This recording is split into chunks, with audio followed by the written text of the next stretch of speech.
Hi, folks, and welcome back to another edition of Talk Rodeo. Derek Barton, your host, along with you. And on today's show, we remember the world champion tie-down roper from 1975, Jeff Copenhaver. Today's show is brought to you by Chamley Financial. Jim Thompson for Jim Chamley at Chamley Financial. Jim helped me with my financial retirement planning, and it's working, so I trust him. And when he speaks about something, I take note. Recently, he said, with pension funds going the way of the cattle prod, a retirement plan, including a predictable stream of income for the rest of your life, is a no-brainer. Go online for details and to set up a sit-down meeting. www.chamleyfinancial.com. That's CHAMLEY.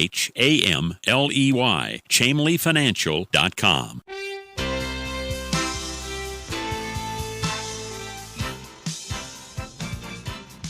Hi, folks, and welcome back to another edition of Talk Rodeo. Derek Barton along with you, and today it's a sad note as we report the passing of 1975 world champion tie-down roper Jeff Copenhaver. Jeff was 73 at the time of his death on May 17th in Granbury, Texas. Jeff was the son of Pro Rodeo Hall of Famer and two-time world champion saddle bronc rider Deb Copenhaver. Jeff qualified for the national finals rodeo 6 times in the tie-down roping, first in 1971, then 1973 through 1976, and again in 1978. Now, he was 4th and 5th in the world standings in 74 and 76, and then won the world championship in 1975. Jeff started tie-down roping at a very young age, at the age of 4, and by the age of 11, Jeff was actually competing seriously. In addition to help from his dad and roper George Richmond and Warren Withier, Jeff also honed his skills by watching old movies of Pro Rodeo Hall of Famers like Dean Oliver and Jim Bob Altizer. Jeff joined the PRCA in 1968. He was a Columbia River Circuit year-end champion back in 1976 and a Lone Star Circuit champion, which is now known as the Texas Circuit. That came Jeff's way in 1978 and was a champion of Fort Worth Stock Show and Rodeo in 74 and again in 78. In an article with Pro Rodeo Sports News back in 1978, Jeff said, contestants might have all the ability in the world, but he's not going to do any good until he learns how to win by eliminating all of his mistakes. Jeff trained champion tie-down and breakaway ropers for more than 30 years in both the U.S. and Canada, and he also trained champions in Australia and Cuba. Jeff and his wife Sherry started the American's first cowboy church at Billy Bob's in historic stockyards at Fort Worth, Texas back in 1986. Services for Copenhaver are being held in Stephenville, Texas. Well, that's going to do it for today, but more with the biggest names in the sport of rodeo coming up on our next edition of Talk Rodeo. So until the next time, Derek Barton saying BBFN, bye-bye for now.